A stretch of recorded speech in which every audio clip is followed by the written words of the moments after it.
عاملين ايه الاخبار؟ النهارده فيديو جديد. صباح الجمال والكريستال يا عمي. صباح الجمال يا مرات عمي، اخباركم ايه؟ ازيك ياما؟ ايه يا جدعان اللي بيحصل ده؟ مره واحده كده ورا بعض كده.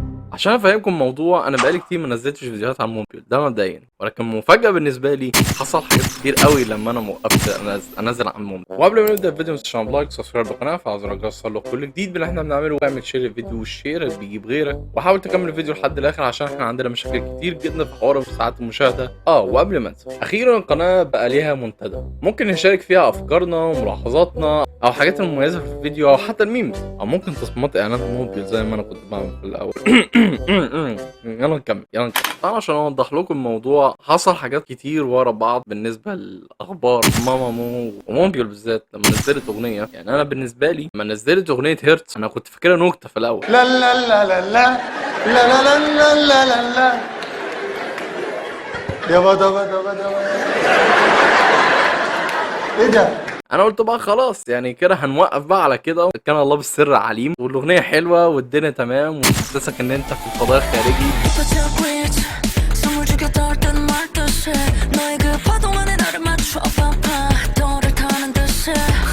فجامد، الاغنيه احسن جامده بعدها. فهوب الفيديو التسويقي لاغنيه فور فلاور نزلت، هوب فيديو صوره جديده على الانستجرام نزلت، وهوب دخلت امتحانات لا يعلم بيها الا ربنا.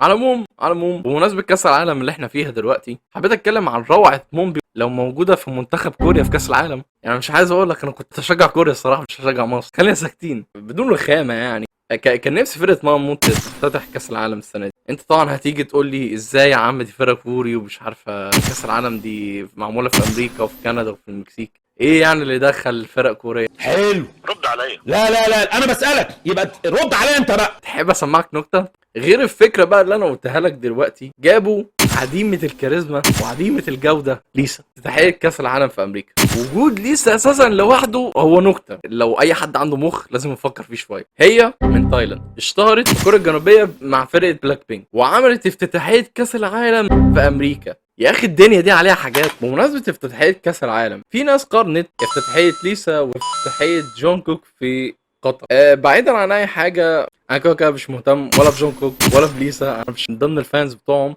يعني خلونا نتكلم بصراحه، انا شايف ان مفيش وجه مقارنه حتى بينهم. يعني اسمع كده في جزء من افتتاحيه قطر.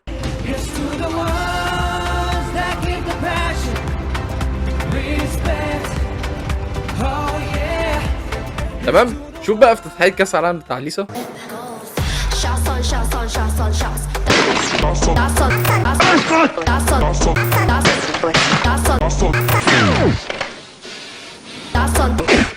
شفت؟ انا بقى شايف ان امريكا تركز في افتتاحيه السوبر بول بتاعت كل سنه بتاعتهم دي، ويبعدوا عننا بقى، ويبعدوا عن كاس العالم خالص. بس صدقني بقى الكار ده مش كارك، ولازم كل واحد فينا يروح لحاله. بس شفت عالمين مختلفين، مع اني مش معجب زي ما قلت لكم بجون كوك ولا حتى بليس، بس الحق يقال. وانا كده وكده من منبري هذا اطالب الفيفا بانهم يخلوا موبيل تفتتح كاس العالم السنه الجايه. اظن ان اخوات المغاربه يعني ما عندهمش مشاكل مع الكلام ده، ولا ايه؟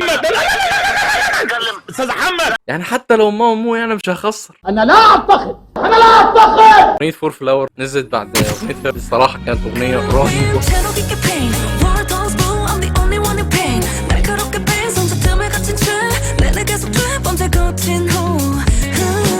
انا بقى مش مهم بقى بالنسبه لي بقى ايه الناس اللي بتتكلم عن اغنيه فور فلاور اللي بيقول اغنيه شبه اغنيه، فايه طز فيهم يا باشا، طز فيهم يا باشا، انت بتتكلم في ايه يا عم؟ احنا في استوديو تحليلي يا عم، اتفرج واستمتع واسمع. مش حاسس ان موبيل طلع مظهرين اساسا في الاغنيه. يعني انت لو شفت اغنيه هيرتز مستحيل تقول هي نفس الشخصيه اللي موجوده في اغنيه فور فلاور كمان. يعني تحس ان في انقلاب حصل يا جدعان. غير الشكل مش غريب على موبيل، كل مره بتفاجئنا بستايل جديد. الصراحه انا عن نفسي انا كده عادي بالنسبه لي، حتى لو ظهرت بعد اغنيه فور فلاور بستايل جديد بشخصيه ديفل مثلا زي ام جي اف، انا بيكون ما عنديش مانع، يعني عادي خالص. وبطريقه ما احنا شفنا شخصيه الديمن او الديفل على حسب انت بتقولها ازاي في الاغنيه دي. كانت اغنيه فاير من ضمن الاغاني الفاير بتاعت